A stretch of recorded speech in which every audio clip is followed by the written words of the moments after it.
Assalamualaikum warahmatullahi wabarakatuh. Perkenalkan, saya Mawadah Syakirah dengan NIM 2501642, Program Studi Pendidikan Bahasa dan Sastra Indonesia.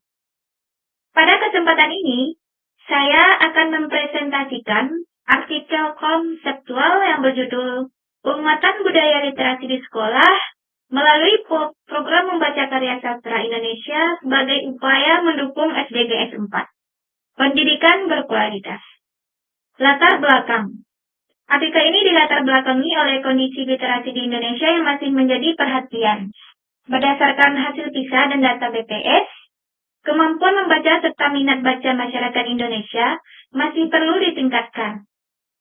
Karya sastra Indonesia menjadi berpotensi sarana efektif untuk meningkatkan budaya literasi. Tujuan penulisan. Melalui artikel ini, saya memiliki 3 tujuan utama.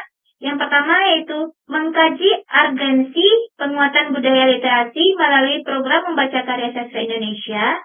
Yang kedua, menganalisis relevansi karya sastra sebagai media pembentukan karakter dan peningkatan berpikir kritis. Dan yang ketiga, merumuskan model program literasi sastra yang terstruktur dan berkelanjutan untuk mendukung SDGs 4. Metode penelitian saya gunakan di sini yaitu menggunakan pendekatan studi kepustakaan atau library research. Sumber data yang didapatkan yaitu melalui jurnal ilmiah, proceeding, buku, artikel akademik, serta dokumen kebijakan pendidikan.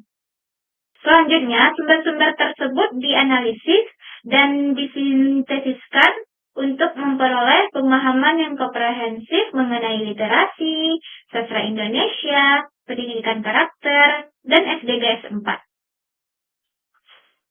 Langsung masuk yang pertama yaitu konsep literasi dan relevansinya dengan SDGs 4.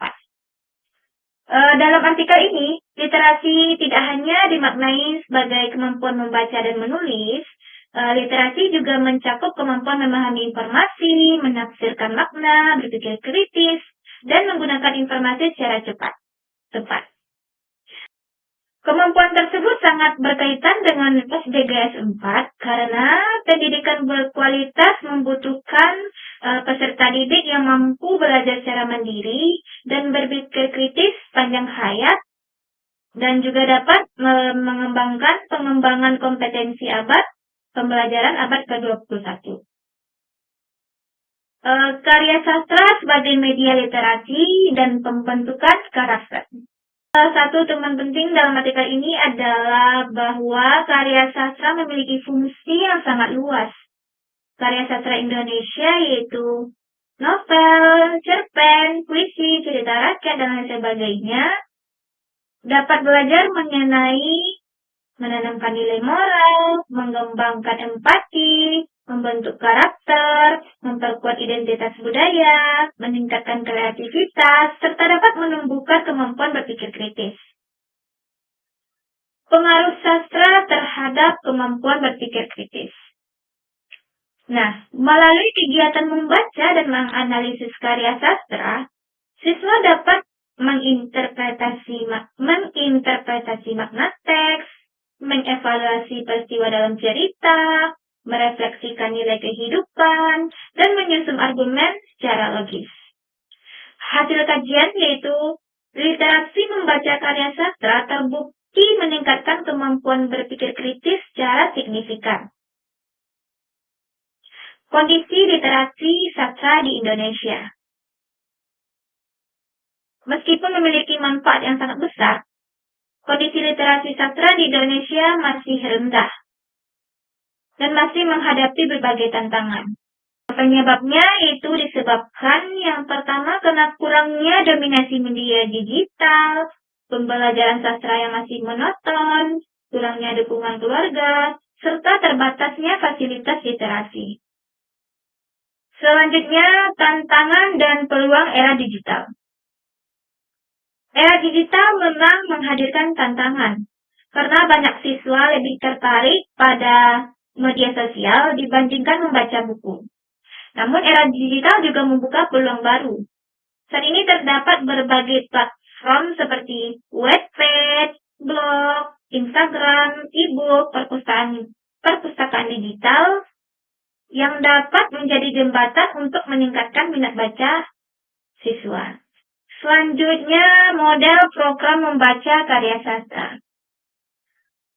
Berdasarkan hasil kajian artikel saya menemukan program utamanya yaitu membiasakan siswa membaca karya sastra, minimal satu karya sastra secara rutin. Jenis bacaannya bisa berupa novel, cerpen, puisi, drama, dan lain sebagainya.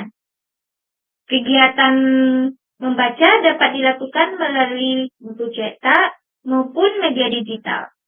Sehingga hal tersebut dapat membentuk kebiasaan membaca yang berkelanjutan bagi siswa. Nah, setelah membaca tadi, siswa dapat mengapresiasi sastra tersebut. Mereka dapat menulis ulasan, membuat refleksi, menyusun tanggapan kritis, dan nantinya karya tersebut dapat dipublikasikan melalui aplikasi digital seperti media sosial, blog pendidikan, platform literasi. Bahkan, siswa dapat mengembangkan hasil bacaannya tersebut menjadi esai atau menjadi sebuah artikel. Selanjutnya, peran sekolah, guru, dan mahasiswa. Yang pertama, sekolah, yaitu bertugas menyediakan fasilitas dan lingkungan yang mendukung budaya literasi. Guru berperan sebagai fasilitator yang membimbing siswa dalam memahami dan mengapresiasi karya sastra. Sedangkan mahasiswa dapat berperan sebagai agen literasi melalui kegiatan pengabdian masyarakat, relawan literasi, maupun program pendampingan membaca untuk masyarakat.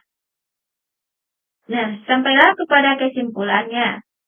Sebagai penutup, dapat saya simpulkan bahwa program membaca karya sastra Indonesia efektif untuk mendukung budaya literasi. Yang kedua, sastra berperan dalam pembentukan karakter, empati, dan berpikir kritis. Yang ketiga, literasi sastra mendukung pencapaian SDGs 4 tentang pendidikan berkualitas. Keberhasilan program memerlukan kolaborasi sekolah, guru, mahasiswa, dan pemerintah. Selanjutnya. Dan yang terakhir yaitu program membaca satu karya sastra setiap minggu dapat menjadi strategi yang efektif dan berkelanjutan. Sekian presentasi dari saya akhiri dengan Assalamualaikum warahmatullahi wabarakatuh.